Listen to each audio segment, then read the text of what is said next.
Paz do Senhor Jesus para todos. Amém. Boa noite. Tudo bem com vocês? Amém. O Senhor é bom, né? O Senhor é bom, o Senhor é fiel. Quantos desejam melhorar o seu desempenho na sua carreira cristã diante do Senhor? Eu posso ver as mãozinhas levantadas? Amém, que bom. Que bom que vocês levantaram suas mãos a essa pergunta, porque eu penso que tem tudo a ver com a palavra que a gente vai compartilhar aqui. Eu queria que a gente pudesse abrir aí a Bíblia, ou abrir ou ligar, conforme a gente já tem falado, né? Em 1 Coríntios, capítulo 10. Primeira carta aos Coríntios, capítulo 10.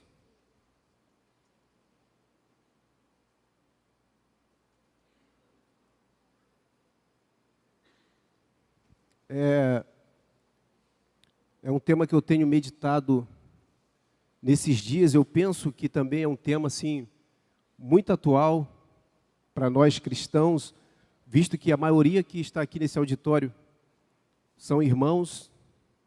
E eu peço ao Senhor que de fato Ele possa edificar a tua vida nessa noite, que você saia daqui diferente da maneira como você entrou e mais desafiado a viver uma vida cristã diante do Senhor. Amém? 1 Coríntios capítulo 10, ele fala do exemplo da história de Israel. Então ele começa contando assim: ora, irmãos, não quero que ignoreis que nossos pais estiveram todos sob a nuvem e todos passaram pelo mar, tendo sido todos batizados, assim na nuvem como no mar, com respeito a Moisés. Todos eles comeram de um só manjar espiritual e beberam da mesma fonte espiritual, porque bebiam de uma pedra espiritual que os seguia, e a pedra era Cristo. Repita comigo: e a pedra era Cristo. Entretanto, Deus não se agradou da maioria deles, razão porque ficaram prostrados no deserto. Ora, essas coisas se tornaram exemplos para nós, a fim de que não cobicemos as coisas más, como eles cobiçaram. Não vos façais, pois, idólatras, como alguns deles, porquanto está escrito: o povo assentou-se para comer e beber, e levantou-se para divertir-se. E não pratiquemos imoralidade, como alguns deles o fizeram, e caíram num só dia 23.000.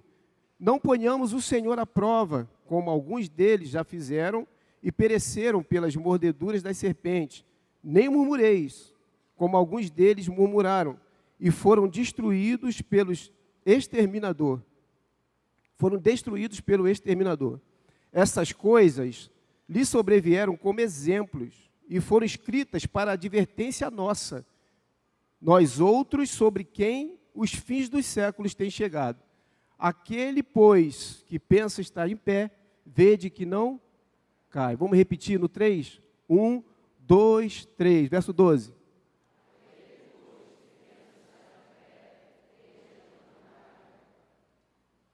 Amém.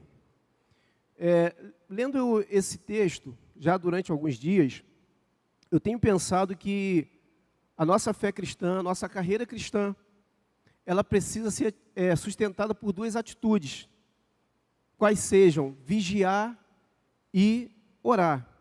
Eu penso que nós temos vivido uma realidade de tempos muito difíceis. Quantos concordam? Os tempos estão muito difíceis, seja na igreja, seja exteriormente, no mundo. Nós vemos guerra, vemos as dificuldades dos dias atuais. E no meio cristão, eu penso que muitas pessoas desfrutam de um crescimento espiritual.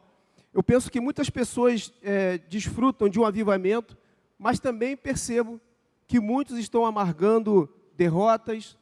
Ainda muitas pessoas perto de mim, do meu convívio, que estão experimentando esfriamento espiritual, pessoas que estão perdendo o prazer de servir, e eu penso que isso se dá por não praticarmos exatamente isso que nós acabamos de falar: vigiar e orar, ou orar e vigiar. Quantos estão orando aqui? Digo amém. Quantos estão vigiando? São duas coisas diferentes, né? É possível que muitas vezes estamos orando e às vezes esquecemos de vigiar. Às vezes colocamos alguns princípios de lado, nós não tomamos a cruz de Cristo, vivemos o evangelho raso e muitas das vezes com tendência ao fracasso e à disciplina de Deus, assim como foi esse povo de Israel. E Paulo menciona isso para os coríntios como uma advertência. Você vê o povo de Israel sendo reprovado, você vê que foi um povo que experimentou muito de Deus, que a palavra diz que todos eles foram batizados. A palavra que nós lemos diz que todos eles estiveram debaixo da nuvem, estiveram debaixo da direção de Deus, estiveram debaixo da nuvem de Deus durante o dia, e também viram a coluna de fogo que os guiava, que os sustentava durante a noite, que os protegia também do frio durante a noite. Fala aqui a passagem que a gente leu, do maná, fala que todos foram batizados com respeito a Moisés. Então você vê que era um povo que tinha um determinado privilégio espiritual. Mas a palavra adverte que apesar desses privilégios espirituais, eles não foram a garantia de um triunfo final. Então, o que a gente vê aqui? Que o mais importante não é apenas começar bem. É possível que você perguntar quantos de nós iniciamos a carreira cristã bem, com bastante fé, né, no Senhor, com bastante expectativa. A maioria de nós vai dizer que começou bem, que começou assim. Mas por esse texto aqui, por esse entendimento, a gente vê que não importa só iniciarmos bem, mas sim como vamos terminar a nossa jornada cristã. Vamos repetir para fixar? Vamos lá? Não importa só iniciar bem, mas sim como vamos terminar a nossa trajetória cristã. Muito bem, então não importa só a gente iniciar, mas também precisamos terminar bem. A gente viu isso nessa geração aqui, foi uma geração que viu muitos milagres acontecerem, mas infelizmente, a geração que mais viu milagres acontecer, a geração que viu o mar vermelho se abrir, a geração que viu o maná do céu cair, a geração que foi alimentada por cordonizes, a geração que viu vários milagres de Deus, foi a geração mais incrédula, foi a geração mais endurecida, mais obstinada, foi a geração mais rebelde contra Deus e sofreu graves consequências por causa do seu erro. E, conforme eu falei, se nós queremos terminar bem a nossa trajetória cristã, nós não podemos, irmãos, cometer os mesmos erros que eles cometeram. Amém? Deus está no meio de nós, não está? Quantos creem assim? E por nos amar, é que Ele insiste conosco, Ele continua nos advertindo, continua se manifestando e dizendo, cuidado, não vá por determinados caminhos. São caminhos que reprovaram Israel. E que caminhos foram esses? Nós lemos alguns aqui. O versículo 5, por exemplo, diz assim, ó, entretanto, Deus não se agradou da maioria deles, e essa foi a razão pela qual eles ficaram prostrados no deserto. Entretanto, Deus não se agradou da maioria deles, de todo aquele povo que viu, que experimentou aqueles milagres. E porque Deus não se agradou deles, o que aconteceu? Eles ficaram prostrados no deserto. Eu penso que existem muitas pessoas que estão prostradas no deserto e nunca repararam que o fato dela estar prostrada no deserto foi porque Deus se desagradou delas. Muitas vezes, quando nós estamos atravessando o deserto, é mais fácil nós culparmos outros, é mais fácil nós desistirmos durante a nossa peregrinação no deserto, mas fatalmente nós vamos perceber, vamos entender que muitas das vezes quem nos deixou naquele deserto foi o Senhor, porque talvez Ele não estivesse se agradando de algumas atitudes que nós estivéssemos cometendo. Quantos estão compreendendo bem o que eu estou falando? Diga amém. Então, irmãos, muitas das vezes o deserto que atravessamos é porque Deus está vendo aquele pontinho obscuro em nosso coração. O Senhor está vendo aquele pontinho obscuro em nossa vida e Ele desagradou de nós. E por isso talvez estejamos estagnados. A palavra diz que o deserto não é lugar de habitação, mas o deserto é lugar da nossa passagem, é lugar apenas de peregrinação. Mas Deus muitas das vezes faz com que o rebelde, ele habite no deserto, habite em terra estéril. E muitas das vezes as coisas não andam porque Deus não está se agradando de nós. Então, o fato de sermos batizados, o fato de participarmos muitas vezes da ceia, de frequentar os ambientes da igreja, de cantarmos louvores, de ouvirmos as mensagens, né? Todos os domingos nós ouvimos as mensagens, mas esses fatos por si só, sem nenhum compromisso com Deus e com o seu corpo, com Cristo e com a igreja, eles não são a garantia para um sucesso final da nossa caminhada. Você pode perceber que muitos que corriam conosco, infelizmente hoje, estão bem longe do Senhor. Existem muitas pessoas que nós vimos aqui, muitas pessoas que começaram a carreira cristã conosco, muitas pessoas que começaram a caminhada conosco, já não estão mais aqui nesse lugar. Eles estão distantes, eles estão frios, eles estão apáticos. Se eu perguntar para você se você conhece alguém assim, você vai dizer que sim. Quantas pessoas a gente não vê, conhece, sabemos que estão longe, que estão no fundo do poço, não estão bem. Muitas vezes até eles dizem que estão bem, aparentemente eles falam que estão bem, eles jogam no Facebook, jogam nas redes sociais, tanta coisa bonita, mas no fundo, é fake news. Eles estão no fundo do poço. Então precisamos tomar cuidado com o nosso coração, amém? Precisamos tomar cuidado com aquilo que o nosso coração tem cobiçado. A palavra de Deus diz que aonde está o meu tesouro, está o quê? O meu coração está atrelado a ele, ou vice-versa. Onde tem alguma coisa que eu cobiço, o meu coração está preso a ele. E uma pergunta que eu quero fazer a você nessa noite: aonde está o teu coração? Eu queria que nós saíssemos daqui nessa noite com essa reflexão. Onde está o meu coração? Onde eu tenho colocado o meu coração? E uma das primeiras atitudes que levou Israel ao fracasso está no versículo 6. Ele diz que essas coisas se tornaram exemplo para nós, a fim de que não cobicemos as coisas mais. Repita comigo: não cobicemos as coisas mais. Mais uma vez, não cobicemos as coisas mais.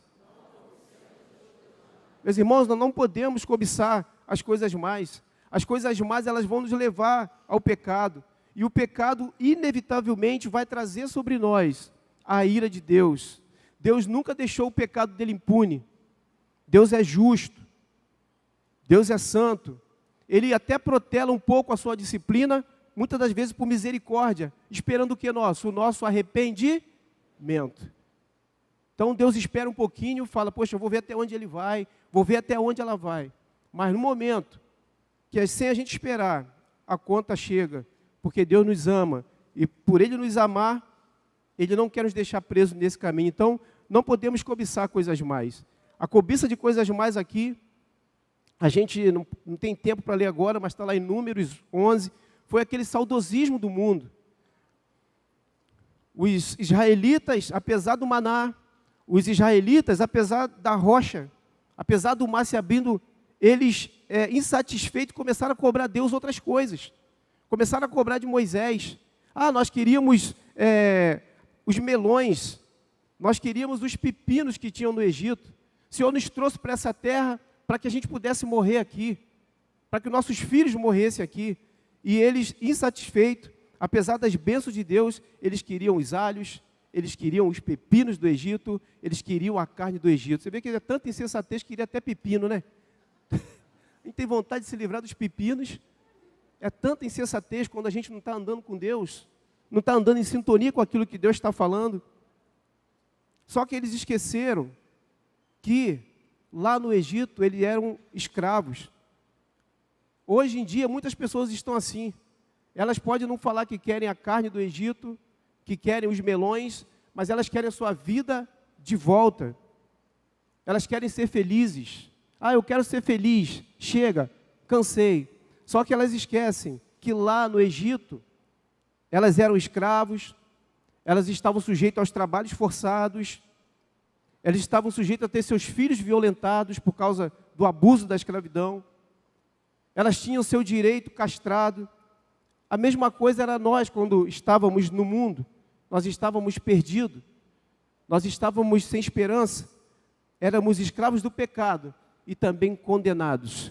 Éramos ou não era? Havia uma condenação que nos esperava, mas a palavra diz que aqueles que são guiados pelo Espírito Santo, se o Espírito Santo habita neles, não há mais condenação para aqueles que estão em Cristo Jesus. Amém? Quantos aqui estão em Cristo Jesus? Louvado seja o nome do Senhor. Nós também, assim como Moisés, fomos batizados. Assim como Israel foi batizado, nós também fomos batizados. Quantos foram batizados? Nós também fomos inseridos no corpo de Cristo, debaixo da nuvem, debaixo da direção de Deus. E o Senhor também nos colocou criteriosamente debaixo de uma liderança. Moisés ali era a testificação da necessidade de um líder espiritual. Nós também hoje, pela graça de Deus, pelo amor que o Senhor tem a nós, estamos debaixo da liderança de Cristo, amém? E debaixo da liderança estabelecida pelo Senhor. Por isso podemos louvar a Deus, porque estávamos perdidos e hoje fomos inseridos na sua família. Mas eles cobiçaram coisas mais. Então, irmãos, portanto, não cobicemos coisas mais. Outro ponto, versículo 7. A palavra diz assim no versículo 7, não vos façais, pois, idólatras. Fala com quem está do seu lado, não se faça idólatra. Nós vemos o povo sendo idólatra naquele episódio de Êxodo 32. É um episódio claro para nós, todos nós conhecemos, quando Moisés demora-se no monte e o povo vai e levanta aquele bezerro de ouro, é esse episódio que o apóstolo Paulo está retratando aqui. Nós sabemos bem o que aconteceu, quando ele desce e quebra as tábuas dos mandamentos, enfim. Mas eu penso que talvez não seja o nosso caso esse tipo de idolatria. Eu penso que ninguém aqui está tão insensível, tão insensato que vai se curvar diante de outros deuses. Porque já leu a Bíblia de página a página e sabe que só o Senhor é Deus e não existe outro como Ele. E sabe que os deuses do mundo, eles até existem, mas são de pau e de pedra. Tem boca, mas não fala, tem ouvido, mas não ouve, tem mão, mas não podem socorrer. É ou não é? Mas o nosso Deus é diferente. Só que muitas das vezes, o que podemos fazer, como Israel também fez, foi tentar materializar Deus ao seu próprio gosto, segundo a sua perspectiva, segundo o seu agrado. Quando eles terminaram de fazer o bezerro, eles falaram assim para o povo, eis aí, ó, o teu Deus, ou seja, o teu Deus é dessa forma, é dentro dessa perspectiva. Então, muitas das vezes, nós, logicamente, não adoramos a deuses de pau e de pedra, mas nós levantamos, muitas das vezes, ídolos em nosso coração. É ou não é? Porque o que é a idolatria? Idolatria é tudo aquilo que ocupa o lugar de Deus. Repita comigo, idolatria é tudo aquilo que ocupa o lugar de Deus. Tudo aquilo que ocupa o lugar de Deus dentro do seu coração. E aí, quando eu falo isso, lógico que abre uma série, de modalidades de ídolos. Quando se trata de coração, quantos ídolos sobem ao nosso coração? Quantas coisas ocupam o lugar de Deus no nosso coração? Quantas coisas ocupam a nossa prioridade? Quantos ídolos ocupam as nossas agendas? É exatamente quando nós perdemos o senso de propósito. Sabe o que é aquela coisa de perder senso de propósito? De se esquecer do porquê eu estou aqui? Para que você está aqui? Qual o sentido da vida? Qual o propósito da vida? E muitas vezes nós nos esquecemos, porque a palavra diz exatamente no versículo 6, não precisa abrir, de Êxodo 32, que o povo se assentou para comer e beber e levantou-se para se divertir. Deixa eu fazer uma pergunta para você.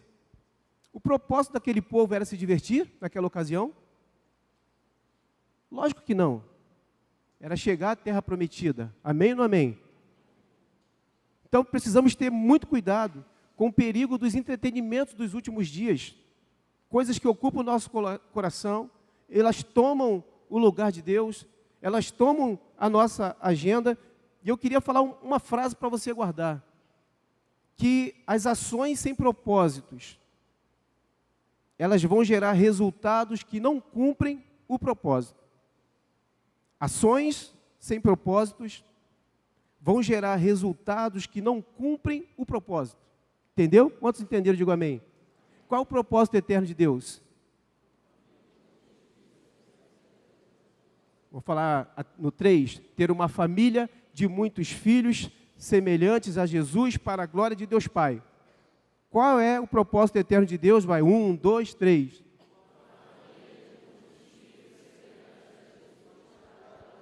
Amém. Quantos estão inseridos nesse propósito? Amém, irmãos. Mas sinta essa frase. As ações sem propósitos, elas vão gerar resultados que não cumprem o propósito. E hoje nós estamos vivendo dias de, conforme eu falei, várias modalidades de idolatria. Tem uma idolatria que eu não sei se você sabe, mas eu ouvi alguém ministrar durante muito tempo, há anos atrás, e eu pesquisei sobre ela, se chama idiolatria. Quando João dá uma advertência à igreja, na sua carta, ele fala, cuidado com a idiolatria. Eu cheguei a pesquisar essa palavra, idiolatria. E o que é idolatria? A idolatria é o culto de si mesmo. É um derivado da palavra idolatria. Mas ela significa culto de si mesmo.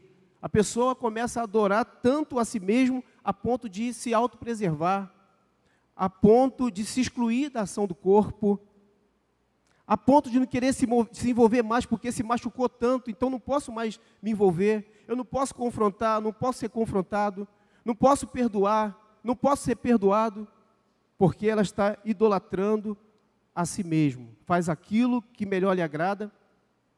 A idolatria faz com que a pessoa busque mestres, faz com que ela busque palavras, faz com que ela busque até a igreja segundo lhe é conveniente. Não, eu quero um ambiente que me seja agradável. Não posso ouvir palavra de confronto. Eu tenho que ouvir aquilo que eu gosto, aquilo que me agrada. São deuses segundo o seu próprio ventre. Então, não façais, pois, idólatras. Qual é o terceiro ponto aí? Terceiro pecado e terceira advertência mencionada, versículo 8. E não pratiquemos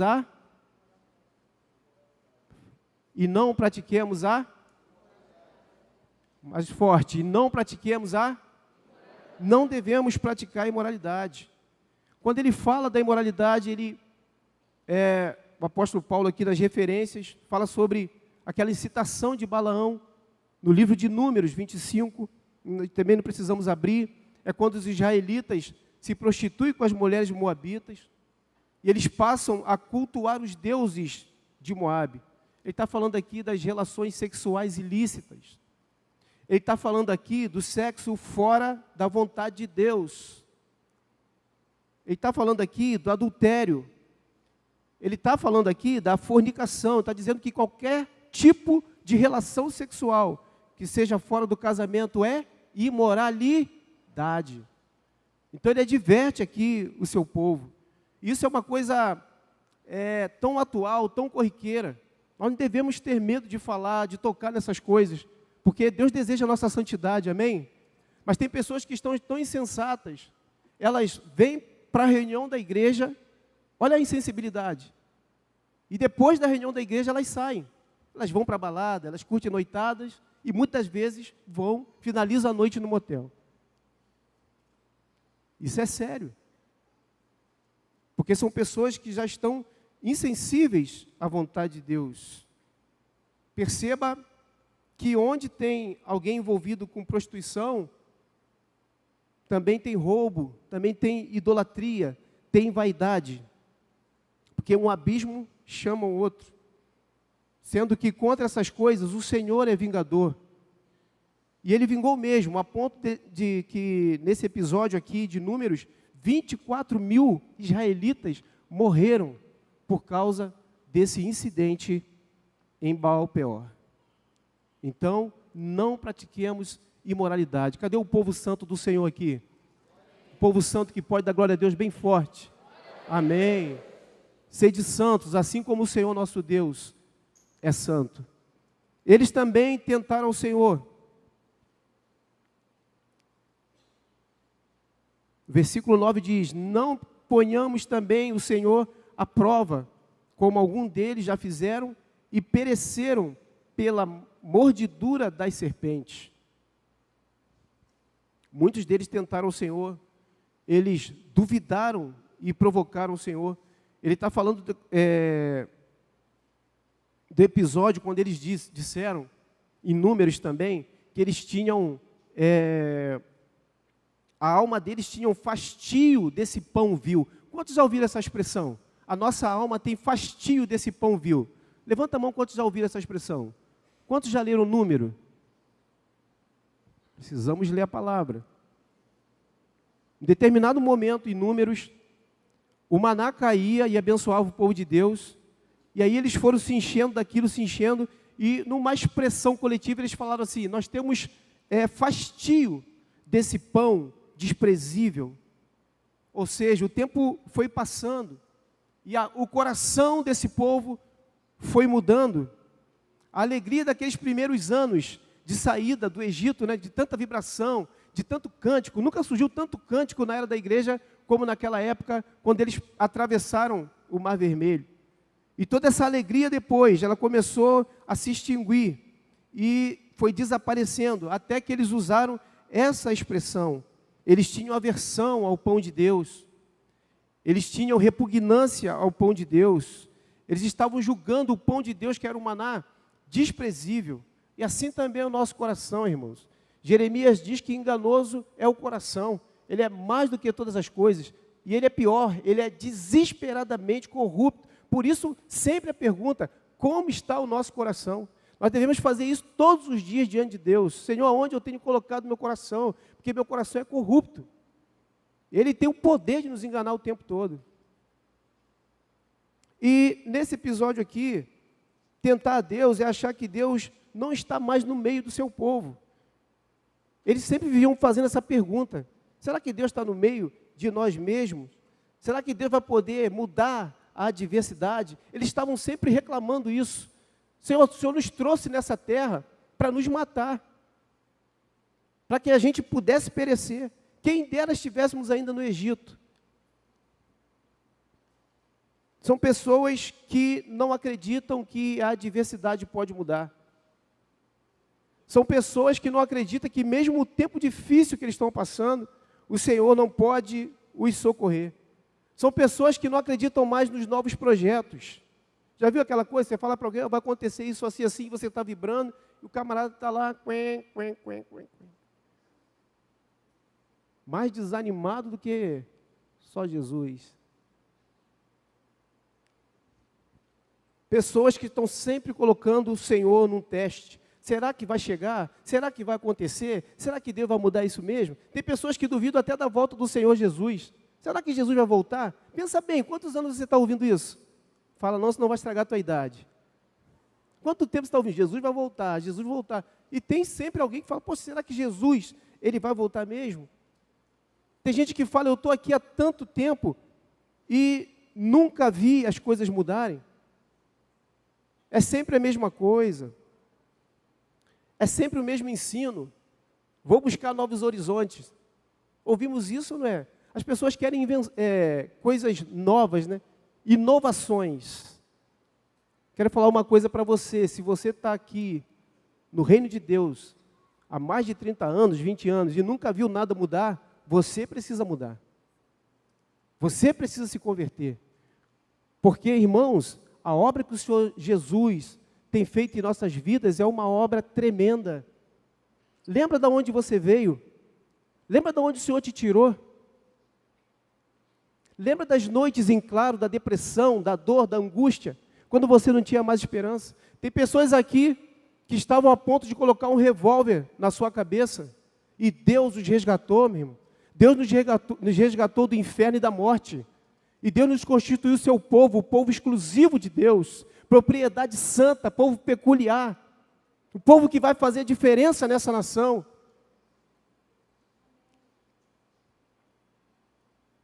Eles reclamavam do maná, eles desprezaram a simplicidade que há em Cristo, porque eles queriam inovações.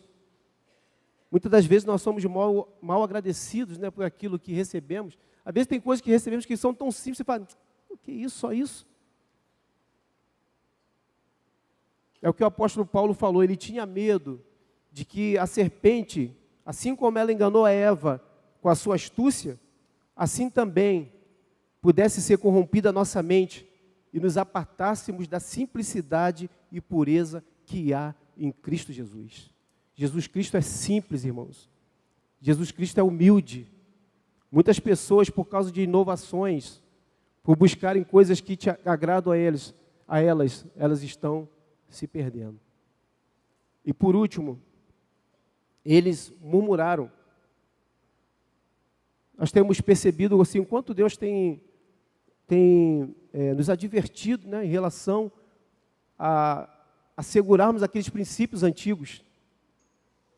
Princípios que nos fortaleceram, princípios que nos garantiram vitórias no Senhor.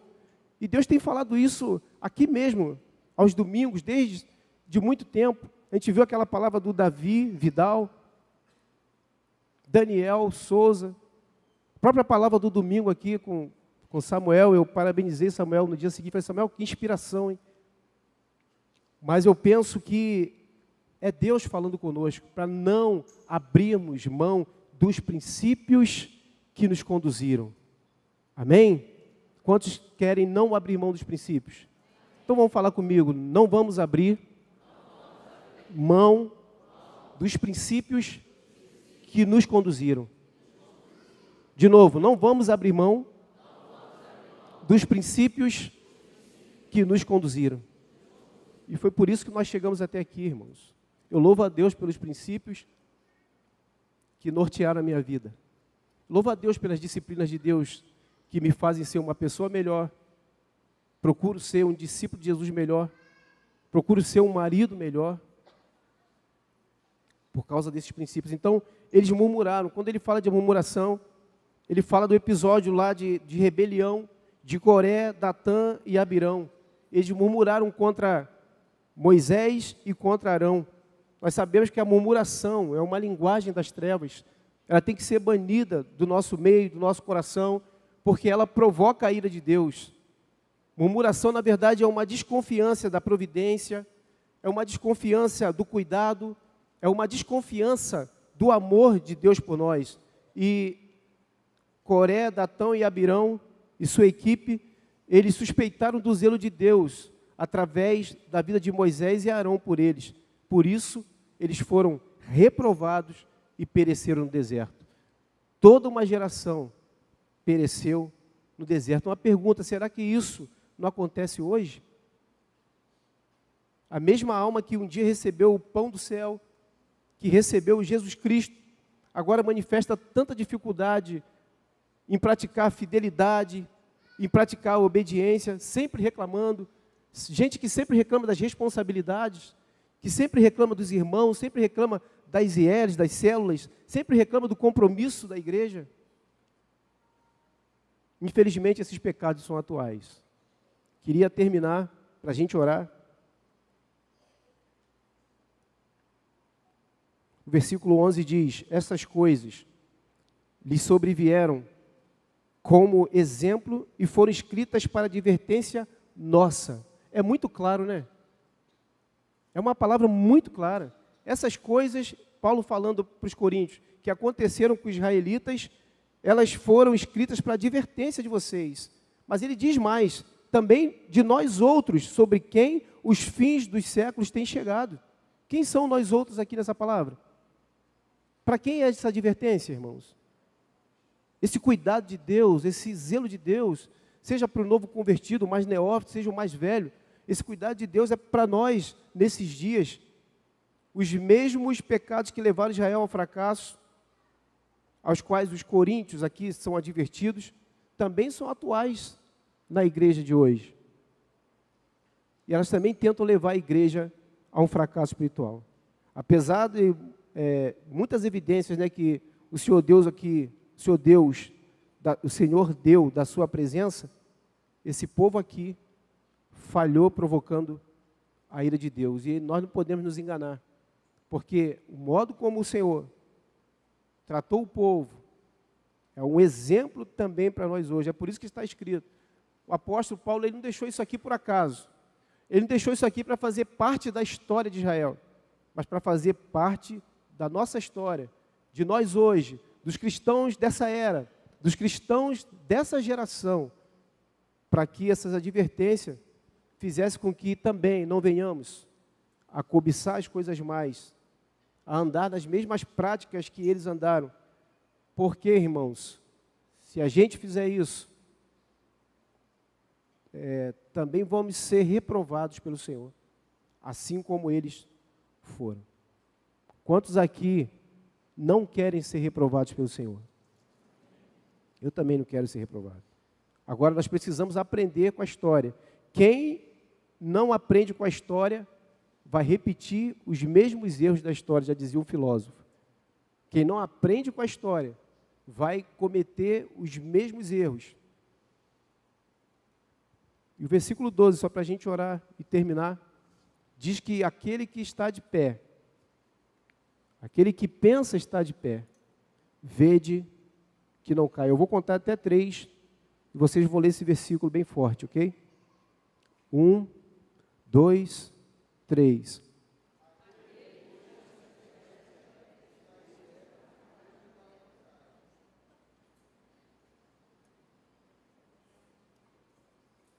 Aquele, pois, que cuida, não é isso? Aquele, pois, que pensa. Ele não está falando assim, ó, aquele que está de pé. Ele está falando daquele que em si mesmo. Ah, eu estou de pé porque eu sou um ótimo cristão, né? Eu não peco, eu estou quase entrando no céu. Ele fala, aquele, pois, que pensa que está de pé. Toma cuidado. Cuidado com o caminho. Se você quer ter uma caminhada cristã progressiva, poderosa, frutífera, cuidado. Está de pé, mas dá uma olhada, vigia. Ora e vigia. Porque a soberba precede a ruína. Tem muitos que pensam que estão de pé e já estão caídos. Muitos que confiaram na sua espiritualidade. Aquelas igrejas que mais se intitulavam igrejas fortes, berço evangélico, elas hoje estão vivendo profunda apostasia em consequência dos seus pecados. A igreja na Europa, na Ásia, mas não precisa ir muito longe não. Perto de nós mesmos, nós podemos perceber isso. Homens e mulheres de Deus que um dia foram notáveis, que outrora eles foram referência, eles já caíram, eles já desistiram, eles já sucumbiram no naufrágio espiritual porque não vigiaram, eles não se preocuparam com a sua devida postura diante do Senhor. E eu louvo a Deus, irmãos, sei que muitos aqui louvam também, por nós termos referência hoje sobre nós, temos homens e mulheres de Deus, temos nossos pastores sobre nós, que são uma referência de pessoas tementes ao Senhor, e a esses nós devemos imitar o exemplo, a esses nós devemos imitar o modelo, para que não venhamos a descair da nossa fé. Quantos concordam, digam amém. Mas infelizmente, conforme eu já falei, muitos estão no declínio da sua jornada. Às vezes não conseguem nem perceber, porque isso é sutil. A queda, ela é sutil. Muitas vezes pensamos estar bem, mas estamos maus. Principalmente se estamos cometendo dentro do nosso coração delitos como esses cometidos pelo povo de Israel. Já é um sinal de fraqueza, de morte. Tem nome de que está vivo, mas está, infelizmente, morto. Gente que já recebeu tanto da parte de Deus, mas não cuidaram do coração. Muita gente que recebeu muito de Deus, mas faltou uma coisa: cuidar do próprio coração. Que o Senhor nos livre, irmãos. Que o Senhor nos livre que aquilo que nos domine seja de fato crescermos espiritualmente, procurar progredirmos espiritualmente, a fim de agradar o Senhor. Muitos foram reprovados porque cobiçaram as coisas mais, idolatraram. O sentido da vida é agradar a Deus, mesmo que isso custe desagradar nós mesmos. Esse é o sentido da vida, esse é o propósito. Quero agradar a Deus, mesmo que isso custe desagradar a mim, as minhas vontades. Esse é o reino de Deus, de verdade. Essa é a manifestação do reino. Quando eu perco para Jesus, quando Jesus, Ele tem o senhorio da minha vida.